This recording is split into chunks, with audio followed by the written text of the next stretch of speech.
ಪ್ರತಿಷ್ಠಿತ ಕಾಲೇಜು ವಿದ್ಯಾರ್ಥಿಗಳಿಂದ ಸ್ನೇಹಿತನ ಕಿಡ್ನಾಪ್, ಅಪಹರಣ ಮಾಡಿದ 2 ಗಂಟೆಯಲ್ಲೇ ಆರೋಪಿಗಳು ಪೊಲೀಸರಿಗೆ ಲಾಕ್. ಲೊಕೇಶನ್ ಟ್ರೇಸ್ ಮಾಡಿ ವಿದ್ಯಾರ್ಥಿ ರಕ್ಷಣೆ, ಆರೋಪಿಗಳನ್ನ ವಶಕ್ಕೆ.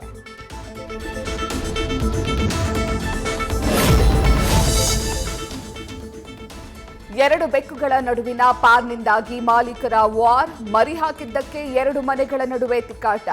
ಕೊನೆಗೆ ಶೇಷಾದ್ರಿಪುರಂ ಪೊಲೀಸರಿಂದ ಕದನ ವಿರಾಮ.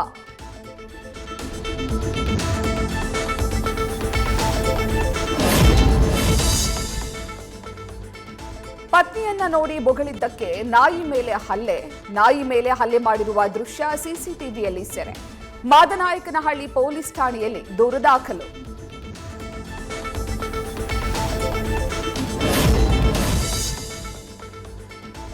ನಟಿ ರಮ್ಯಾ ವಿರುದ್ಧ ಅಶ್ಲೀಲ ಕಮೆಂಟ್ ಹಾಕಿದ್ದ ಕೇಸ್, ಮತ್ತೆ 29 ಆರೋಪಿಗಳ ಪತ್ತೆಗೆ ಇಳಿದಿರುವ ಸಿಸಿಬಿ ಪೊಲೀಸರು.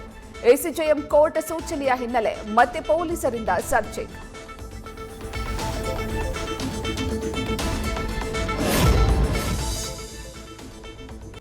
ಸಿಇಟಿ ಪರೀಕ್ಷೆಗಳಿಗೆ ಶುರುವಾಗಿದೆ ಕಿಡಿಗೇಡಿಗಳ ಕಾಟ. ನಕಲಿ ಲಿಂಕ್ ಸೃಷ್ಟಿಸಿ ವಿದ್ಯಾರ್ಥಿಗಳ ಮಾಹಿತಿ ಸಂಗ್ರಹ, ಅಲರ್ಟ್ ಆಗಿರಿ ಅಂತ ಪ್ರಾಧಿಕಾರದಿಂದ ಎಚ್ಚರಿಕೆ.